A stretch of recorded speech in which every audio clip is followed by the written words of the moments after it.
Hey everyone, welcome to Study Sesh, where we break down everything you need to know to win at your studies and in life, of course. Coming direct to you from Boston Broadcasts. I'm Camilla, and today we are questing into the world of marketing. Now, this is a space that is changing literally from day to day. It's amazing how quickly we're shifting from billboards to gigabytes, and from newspaper ads to influencer cred. Now, marketing's all about businesses speaking to their customers and selling them stuff. So the big focus these days is on engagement and connection, especially online. But it wasn't always like this. Marketing's undergone a huge shift in the last 10 or 20 years. And to help us understand how and why it's changed and continues to change, we're talking to Danielle Adams. She's an expert in the field of marketing, and she's going to help us understand how the change is affecting businesses, but also how it's affecting consumers like you and me. Danielle, welcome. So great to have you. Good morning, Camilla. I'm so glad to be here. Awesome. Now, Danielle, to kick things off, I want to ask you, can you just walk us through the basics of this shift that we're seeing from traditional to digital marketing? What's changed in the last decade or two? Yes, I would say marketing is much like a river flowing through time. It has carved its path through history, shaping and reshaping the landscape of consumer engagement and brand communication. Think of it like this. Marketing is almost like the heartbeat of commerce, a dynamic force that pulsates with innovation, creativity, and the ever-changing rhythms of human behavior. If we look back at it, let's take Nike as an example.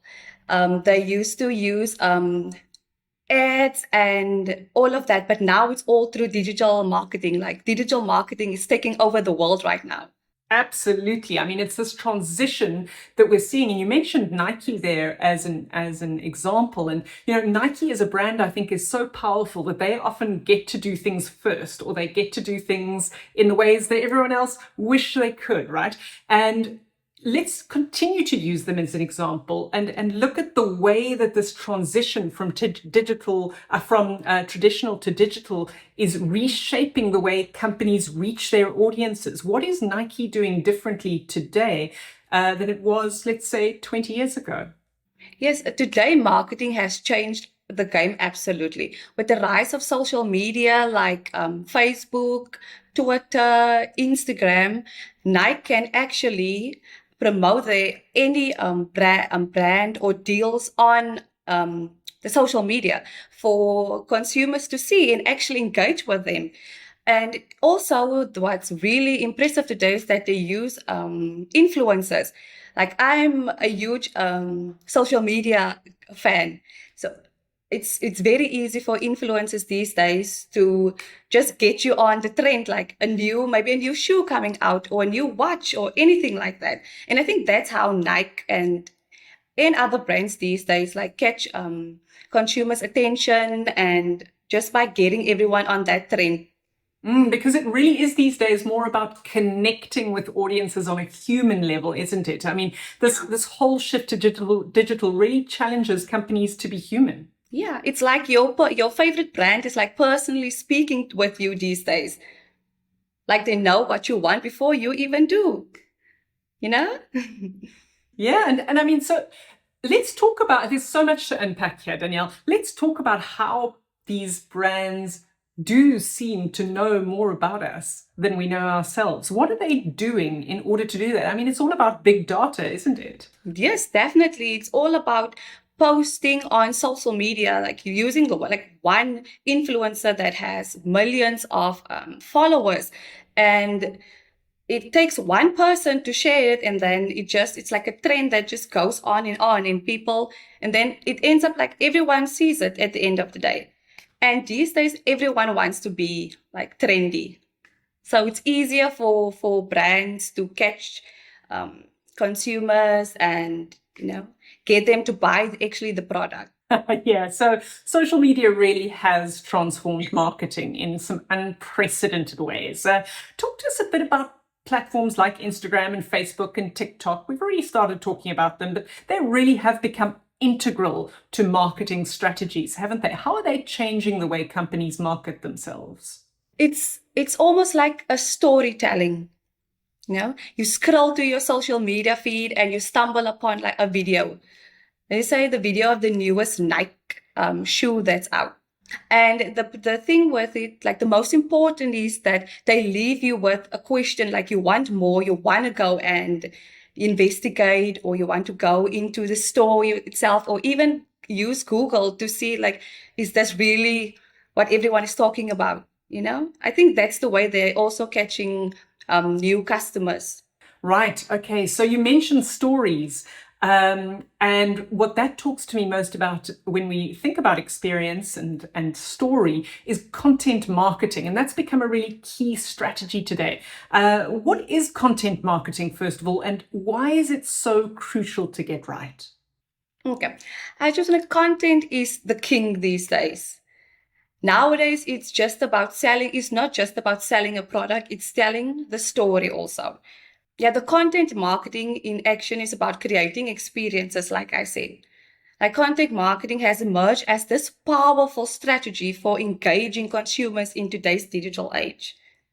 So brands are shifting their focus from not only having it on advertisements on televisions or anything like that, but they use famous. You can also like famous people, like the shoe that they want to promote, maybe like a tennis player that's famous here in South Africa, or a fitness guru on TikTok that's famous on TikTok and Instagram to do that for them. That the brands are shifting focus now because you can see that social media is taking over and content marketing is very important.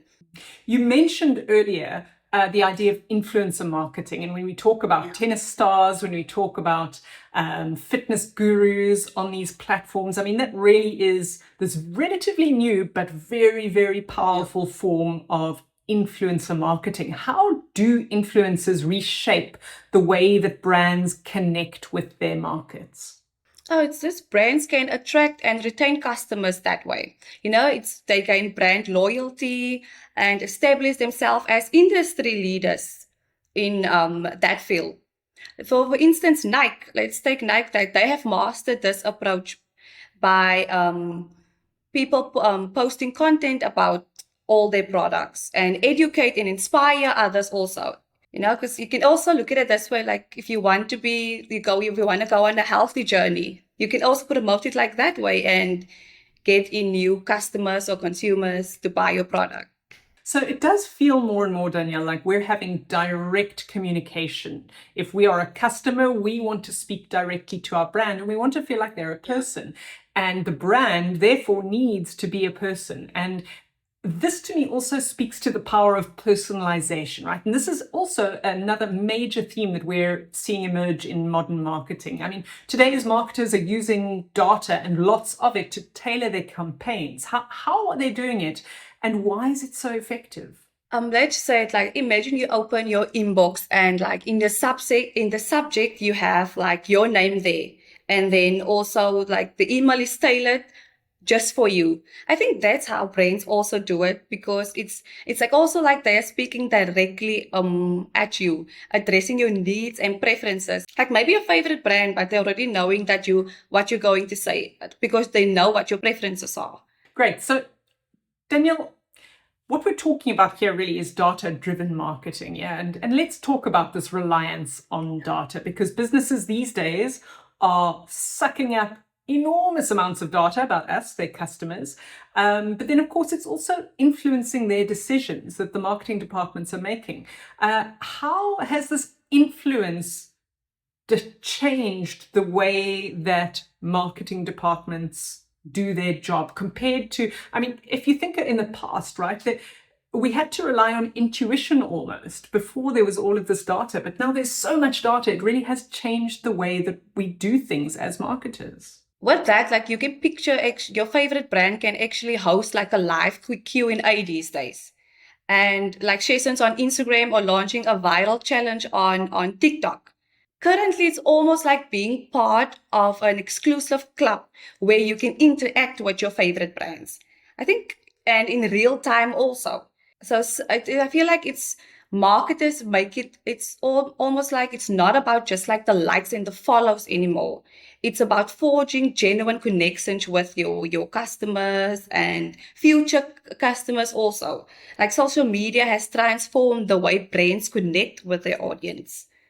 And of course, we're seeing change happening all the time, right? This marketing landscape is changing almost from minute to minute, it feels like.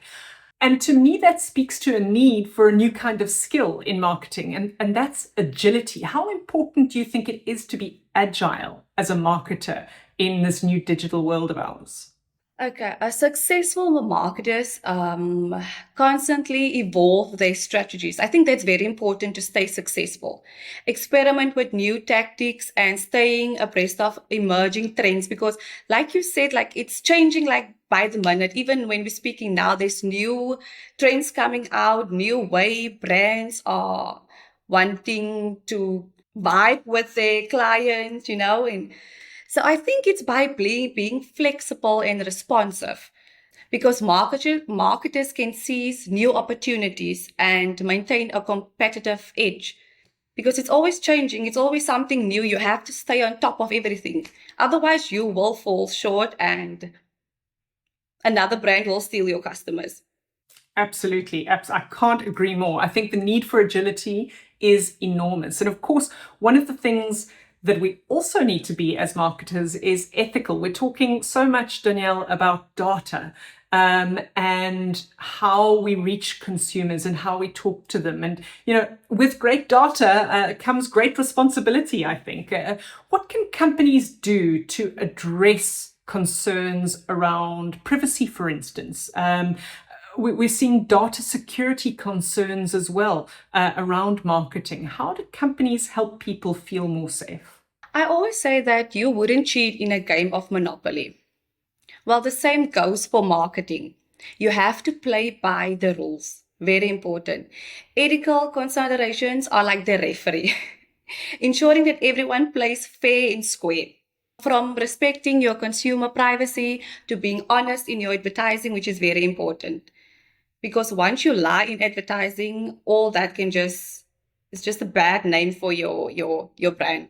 Let's take example, Nike. They're not just selling shoes, but they're standing up for what's right. Whether it's promoting diversity or anything that's happening now, maybe currently in the country or all over the world, it's not just for them about promoting their brand. Like they do get involved about like what's going on like in the world. And that, it seems, is what people want to see. They want to feel that genuine connection. They want to feel like their brands are human, and this idea of being able to stand up for something. And so I love what you're saying around being ethical, but then also being human. And I think that's the great challenge. So Danielle, thank you so much you've given us a really comprehensive look at the sort of transformation of marketing over the years. And I mean, I think it's clear that as the world changes, so too must our approaches to connecting and then communicating with our audiences. Everyone, I hope today's episode inspires you to think not just about the ads that you see, but also the strategies behind them and how we can connect with and communicate with our audiences even better. And remember, keep tuning into Study Sesh for more insights into the professional world around you, but also into how we can live life better. Until next time, stay curious.